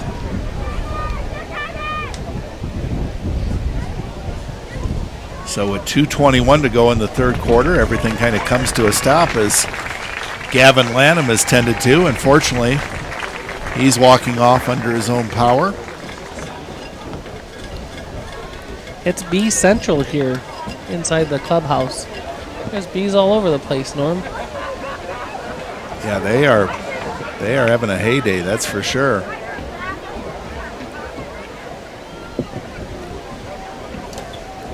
Now it's going to be interesting to see what the backup quarterback, what the Tigers will call here as they are 1st and 10.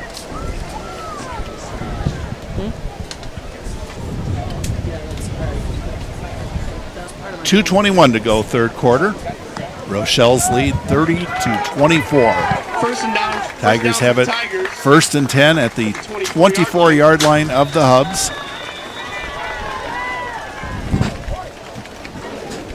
And just as Schmitty said, Tyler Forrestal in at quarterback.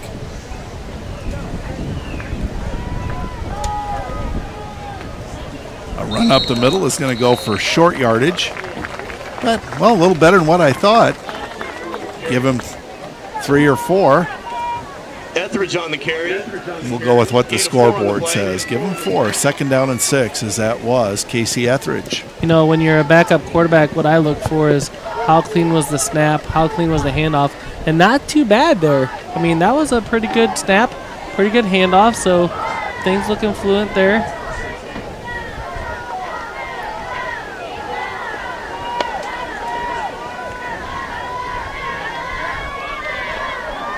Now here's a sweep play for the Tigers, and good yardage on this one. That's Common Green, and he's in for the touchdown. No flags, right?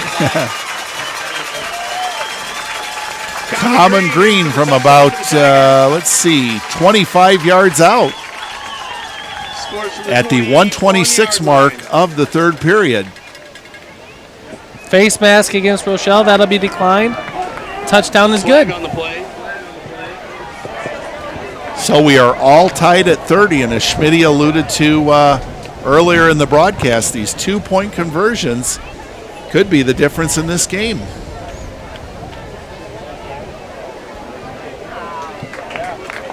Face mask on the defense. What a game, Norm. This is a great game to call. It really is incredible. Outside the attacking of the bees, we're okay. That results in a penalty for half the distance to the goal line.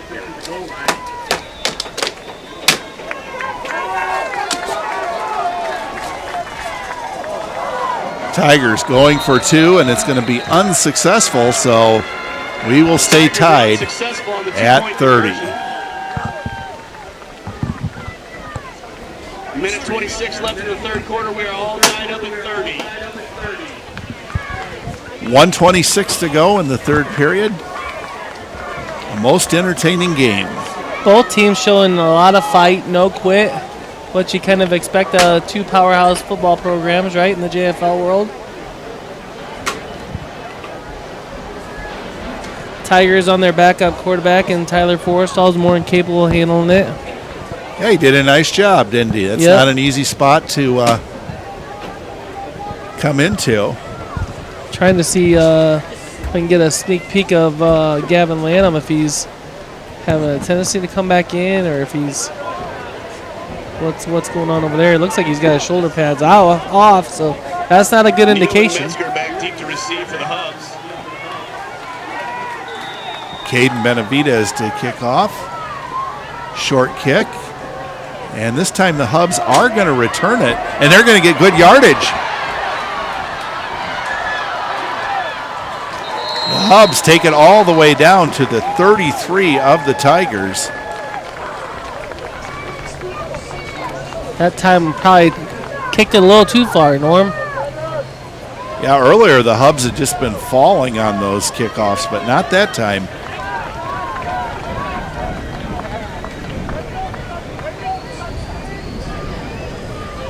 Ball spotted on the 35-yard line. It'll be 1st and 10 for the Hubs. Hubs have it at the Tiger 34-yard line, 1st and 10. We're all tied up at 30. 1:17 to go in the third period. Villalobos, look at him go. Powers his way ahead, and it appears that he has a first down. Yeah, he's a big running back, and he runs really hard. Common Green in on the tackle, but not before the Hubs secure a first down. Gain of 10 on the play. It'll be 1st and 10 for the Hubs. Villalobos closing in on 100 yards. He's got 90 yards rushing so far through the third quarter. 1st and 10 for the Hubs at the Princeton 23. Villalobos gets the call again, and this time the Tigers respond well. He picks up about 2 or 3 yards. Casey Etheridge there on the stop. And just what you talked about earlier, Schmidt, he didn't try to tackle him high, he tackled him low. Yeah, they're big, strong running backs that the Hubs have. They have to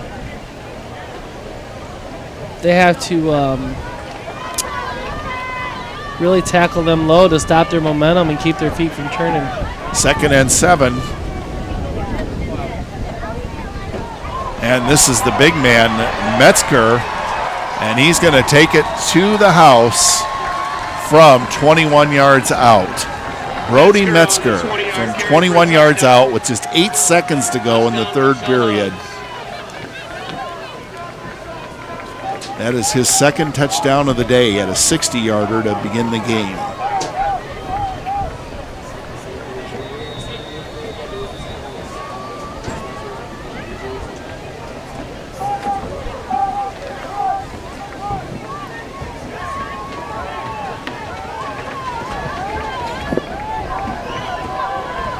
And the Hubs on the 2-point conversion. Metzger hit hard, and he is not going to make it. So our score stays at 36-30 in favor of Rochelle. 8 seconds left in the third quarter. Tigers 30, Rochelle Hubs 36.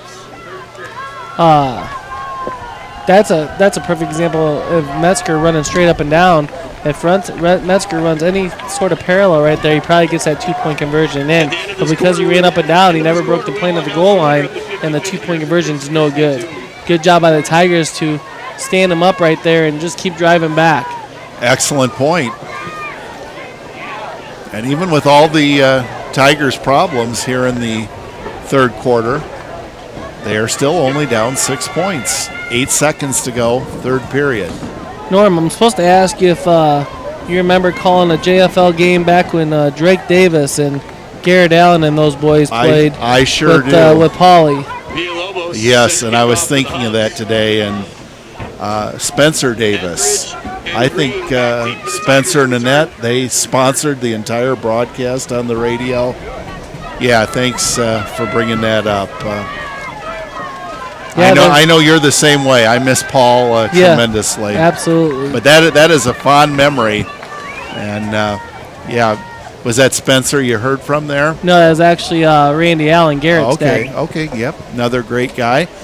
This time the kick is going to go out of bounds once again. Wasn't quite as Ball blatant kicked out of bounds by Rochelle. by the Hubs, but it does go out of bounds, and Princeton will take over at the Ball will 40. be spotted at the 40-yard line. Just their 5th penalty for 35 yards. And on that day, it was a tremendous ball game, but Princeton won. Well, that could still happen again. Yep, within striking distance, that's for sure. It's been a back and forth seesaw affair so far.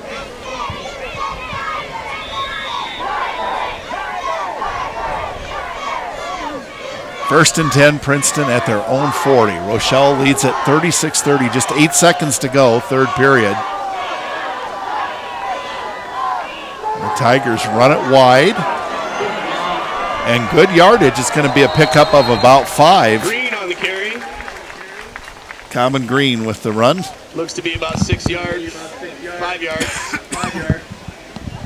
And actually, by going out of bounds, it stops the clock with 7/10 of a second to go, third period. So one more play here in the quarter.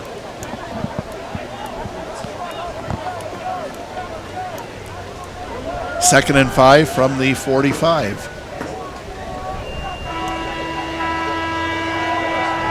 And Forrestal under heavy pressure. He manages to get away, and he's knocked out of bounds just short of the first down. Boy, a good job by Tyler Forrestal on that one, Schmitty. Yeah, it was a broken play, and Tyler made something out of nothing. And the Hubs, they sent the house on the rush. So he did very well to get positive yardage. Picked up 4. It'll be 3rd and 1. When we begin the fourth period with Rochelle leading over Princeton 36-30. Speaking of the Davises, I enjoyed watching last Saturday. I was watching Northern Michigan, as of course Wyatt Davis plays up in Northern Michigan with his brother Drake Davis, and they were down, Norm. I believe they were down 19-0, halfway to go in the third quarter, and came back and won that game 26-19. It was an unbelievable comeback. It was Wyatt had a 2-point conversion connected with his brother Drake, and Drake had a phenomenal game, but just two good athletes right there representing Princeton Tiger football, and Bureau County very proud. Oh, absolutely. Thanks for informing us of that. For the Tigers at the 49-yard line.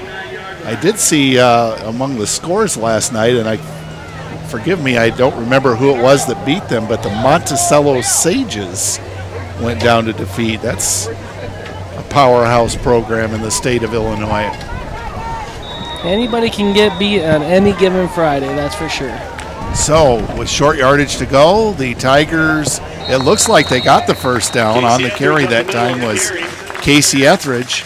Gain of 1.5. Gets a first down. And the referee indicates indeed it is a first down at midfield for Princeton. First down in the fourth quarter for Princeton, as that is the opening snap right there, as I'm Mr. Obvious right there. But it's good to keep those chains moving and breaking the 50-yard line. This time the Tigers run it up the middle. That's Forrestal on the carry, and he is stopped perhaps even short of the line of scrimmage.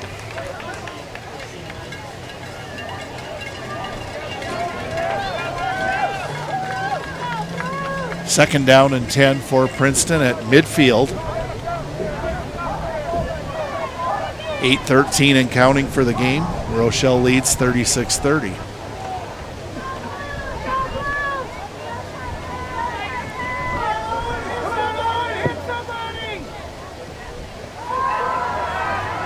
Forrestal throws, and it is complete. Nice catch by Common Green. It'll be just short of a first down.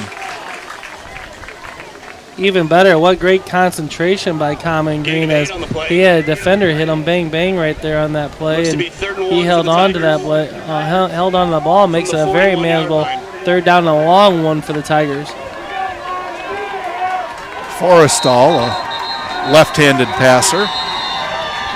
And a timeout's being taken by Princeton with 7:30 to go in the game, and Rochelle's lead is 6, 36-30.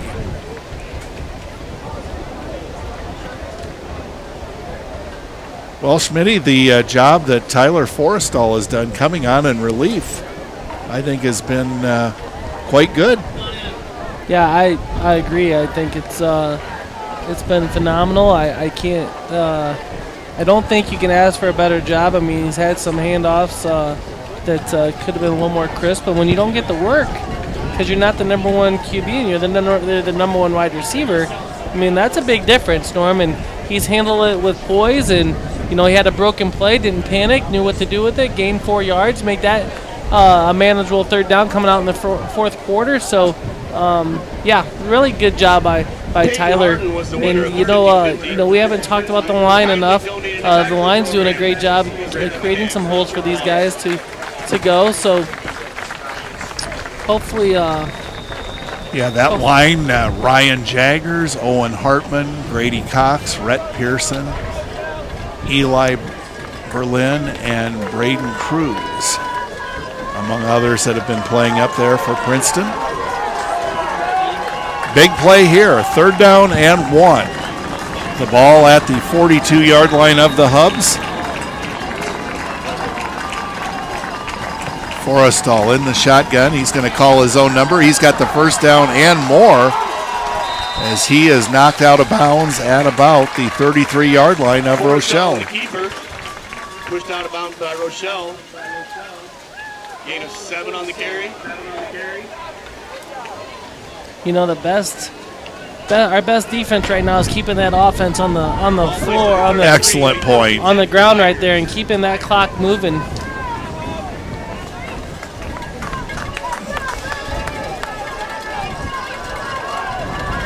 Forrestal hands off, and that is Casey Etheridge on the run. He gets to the outside. He's still on his feet, and Casey Etheridge is going to take it in from 33 yards out, and this game is tied at 36 with 7:10 to go in the 4th period. Tell you what, that Etheridge, he can play some football, can he? Oh, absolutely. He does it on both ends of the ball. He runs hard. He's got speed. He can tackle. I'm pretty impressed with Casey Etheridge right now. He's legit. 7:10 to go in the game, tied at 36. Tigers will be going for 2, of course, and this is a huge play. Forrestal going to call his own number, and he is taken down. Markel Pogue in there to make the stop, and we'll stay tied at 36 with 7:10 to go in the game. 7 minutes left in the 3rd. That would have been nice to get the lead with that 2-point conversion. Now the defense got to step up. They talked about how good their defense has been all year at this level, and so far Rochelle's had their number. It's time to answer the bell a little bit. What a tremendous, tremendous football game. And with 7:10 to go in the 4th period, we are tied up at 36.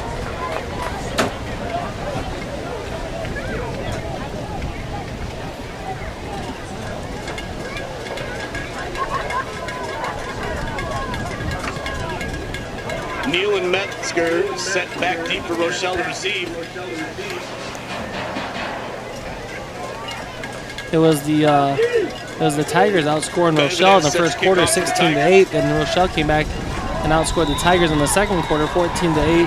And they outscored the Tigers again in the 3rd quarter 14-6. Caden Benavidez with the kick, and the Hubs on the return. And a good tackle. Let's see, for Princeton. Common Green? Yeah. He tackled the kid while he was on the ground. Did you see that, Norm? Yeah, he took on a blocker, got knocked to the ground, and still made the tackle. Common Green, that showed some heart and strength right there and determination. 1st and 10, Rochelle. They have it at their own 39-yard line.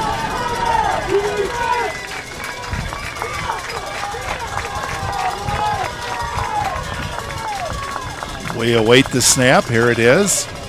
And the handoff goes to the last man through. And good yardage on that play, as that was Gavin Neal following the lead blocks of Metzger and Villalobos. Gain of 9. 9 on the carry. Yeah, all they're doing is leading 2 backs through and giving it to the 3rd back through, and he's got 2 lead blockers, so they're trying to play the number game and outnumber them, and Lions got to do a better job firing out the ball and getting in the backfield. 2nd and 1 for the Hubs. 6:30 to go in the game. This time it's Metzger. He has the first down and a whole lot more as he gets down inside the 40 to close to the 35-yard line. It'll be another Hub first down. Brought down by Weir.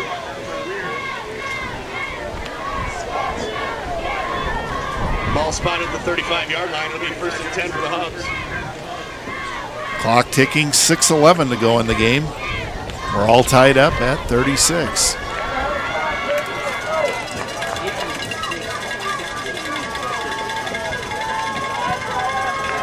Little different formation this time for the Hubs. Villalobos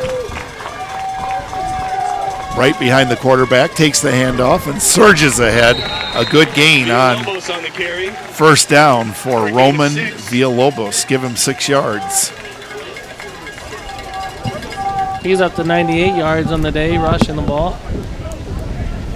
What do you have Metzger for? 112. Wow. So, and that Neal is no slouch either when he gets they have 173 yards rushing on the ground. 2nd down and 4 from the 29 of Princeton.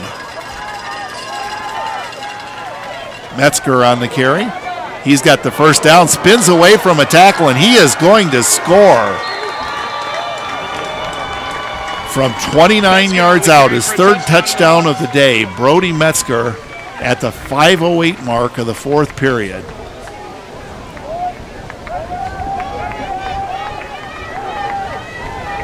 And the Rochelle lead is 42-36.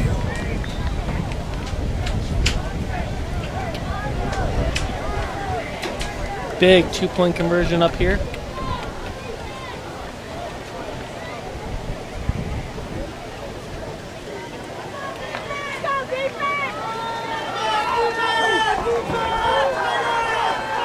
Tiger faithful trying to encourage that Tiger defense. Metzger with the carry. Looks like just enough. He is good on the run. And the Rochelle lead expands to 44-36 with 5 minutes left.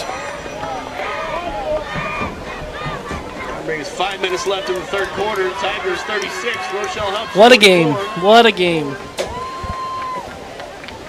And with 5 minutes left, Princeton with a chance to answer that score. 80 points on the scoreboard in 9-minute quarters. Kind of crazy, isn't it? And you said the next game was supposed to start at 12:30, right? Yeah, they're a little behind time. But that's okay. Everybody's having a lot of fun. I don't think anybody's really watching the clock much. Just having a lot of fun on this beautiful fall October day here in Princeton, Illinois.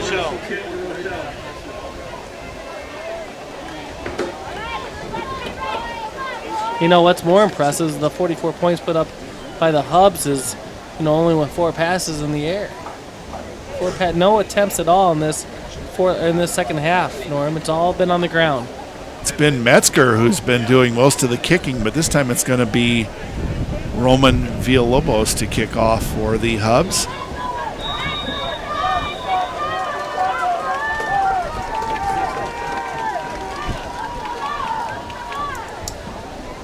Villalobos with the approach. And a bouncing kick that the Tigers are just able to field at the last minute.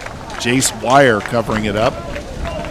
Hey, he struggled with it and did a nice job of keeping his eyes on it, just falling down on it, didn't panic. A lot of times you have a tendency to panic there in those kind of moments and fumble the ball in his hands and just pounced on it. So nice job of that young man. Especially when you got 3 guys twice your size running at you. Yeah, that raises that panic level up a little bit. I agree, Norm. 1st and 10 at Princeton's 45. They're down 8 with 5:07 to go. And is Lanham back in there? No, it's still Forrestal. And a running play and good yardage on this one. Oh, my goodness. Casey Etheridge just hurled out of bounds. Casey Etheridge on the carry. Gain of 6 or 7. Etheridge gets to about midfield and bring up 2nd down and 5.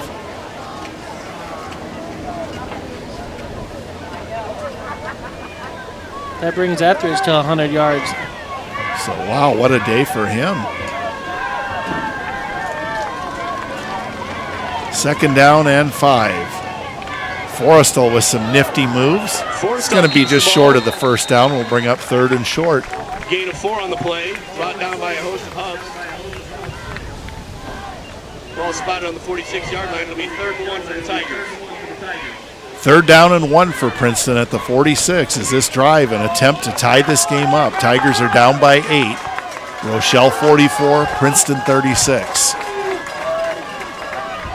And the run up the middle is not going to net big yardage, but it's going to be enough for a 1st down as Casey Etheridge on the carry. Gain of 2 will be 1st and 10 for the Tigers. Tigers have 2 timeouts remaining. Rochelle has all 3 as we see the clock dip under the 4:20 mark to go in the game.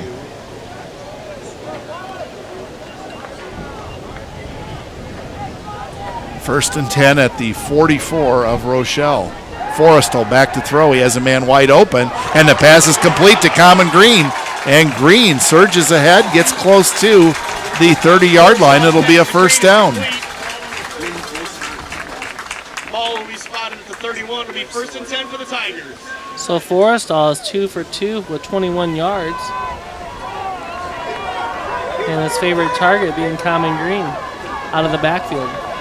1st and 10, Princeton at the Hub 31. A great game here this afternoon. And Princeton trying to come back and tie it up. They're down 8. A counter play and a nice run by Etheridge as he manages to surge forward. Etheridge on the carry for the Tigers. Picks up about 3. It'll bring up 2nd and 7. Yeah, like you mentioned, that was a good run because, Norm, I think what happens is if he busts that play outside, he probably gets to either a line that gets back to the line of scrimmage or probably for no gain, cuts it up in and gains 3 yards on the play. A very important 3 yards. 3:18 to go, clock ticking. 2nd and 6 for the Tigers. Forrestal calls his own number. Look at that. Maintains his balance and surges ahead for a 1st down. Forrestal, the keeper for the So Tigers. Forrestal doing a great job coming on in relief of Gavin Lanham, who also played very well. 1st and 10 for the Tigers. 1st and 10 Princeton at the 17 of Rochelle.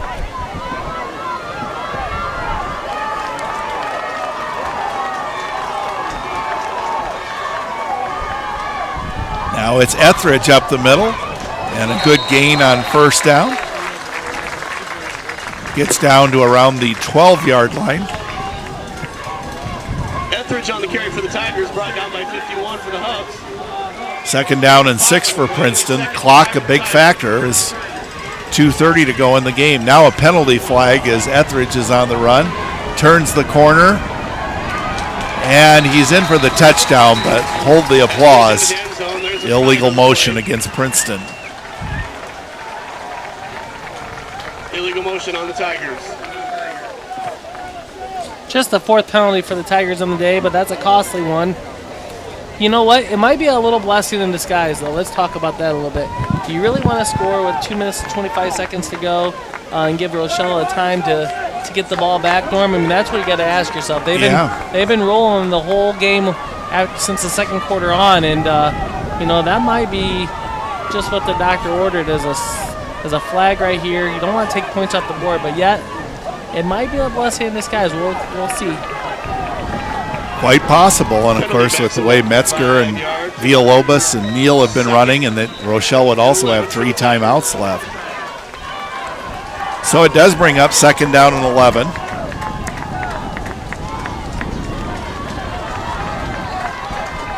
Tyler Forrestal on the keeper, and a nice gain for Tyler. Forrestal and the keeper for the Tigers. Going to bring up about 3rd and 7, but of course this is 4-down territory. 3rd and 6 for the Tigers. as we near the 2-minute mark to go in the game.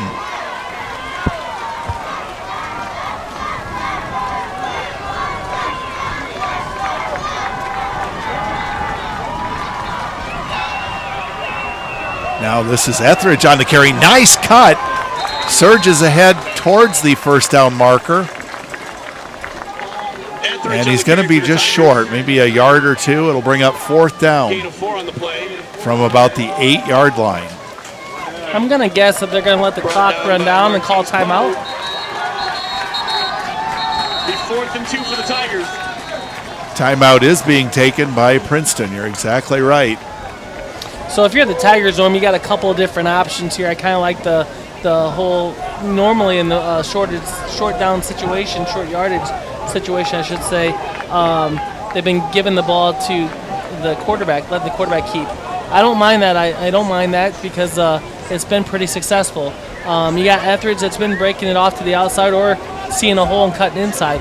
That's a good play as well. And then you got that little Common Green outside little floater that they've been throwing, off the backfield there from Forrestal to Green. They've connected twice on that play. So you got some options. I'm sure, they're talking about what they want, what they feel good about, and draw something up for their best 4th down and 2. But this could be the ball game right here. Oh, no question.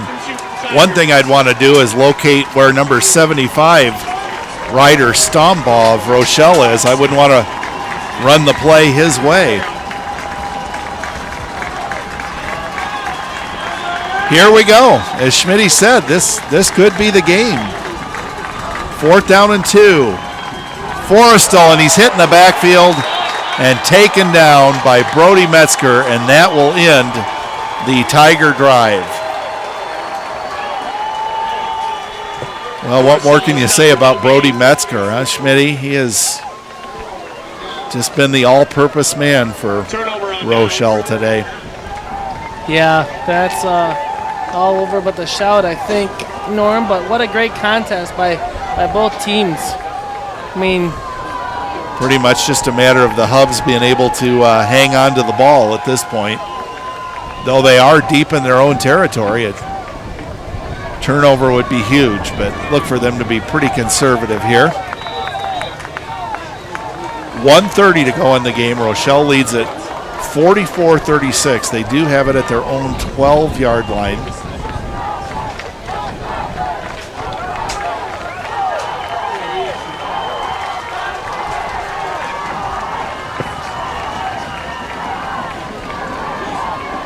And my goodness, Metzger just powering his way through. Etheridge on the tackle. Short of the first down, or is it?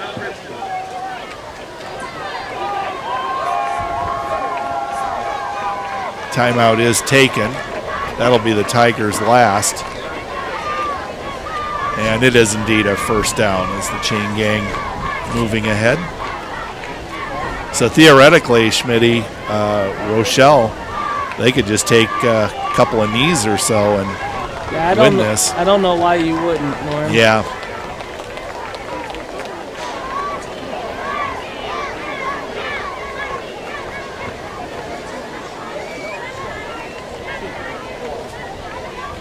Remember back in the day, the Giants and the Eagles situation kind of like this, and the Giants ran a running play, and Herman Edwards, who later became an NFL coach and ESPN commentator, ripped the ball away, took it the other way for a touchdown, and the Eagles won the game.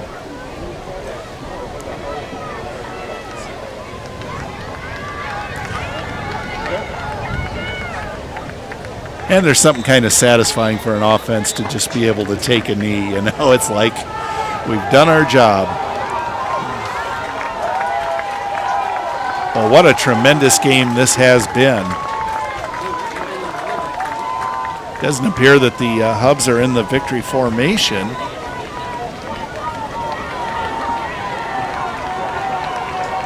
But that is the quarterback just taking a knee. Number 23, Van Gerber. Boy, he's done a good job today.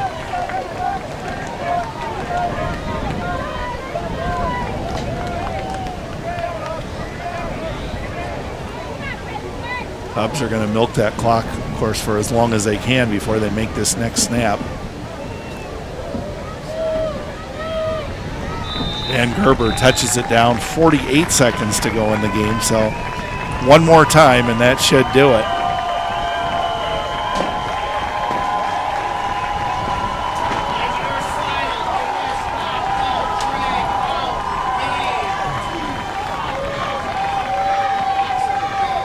One more snap for the Hubs, and that should do it. Clock dipping down to 20 seconds left. There's the knee, and that is the ball game. The Rochelle Hubs have beaten the Princeton Tigers by a score of 44-36. Earlier today in 7th grade action, it was Byron shutting out Sterling 34-0. Schmitty, whenever you're ready with stats, jump right in. Both teams lining up here to congratulate one another. Yeah, I got them ready, I think. Norm. Okay, go right ahead. So for the Rochelle Hubs, Metzger had 10 carries, 151 yards, and 3 touchdowns. Number 43, Gavin Neal, had 8 carries for 54 yards. And number 34, Roman Villalobos, had 11 carries for 98 yards and a couple of touchdowns as well. Passing the ball, number 23, Van Gerber was 2 for 4 for 27 yards and an interception. He also rushed the ball one time for 7 yards with a big touchdown there in the second quarter to tie the game. They also had 14 first downs, 13 by the rush, 1 by the pass, 5 penalties for 35 yards. So a nice job by those guys cleaning that up.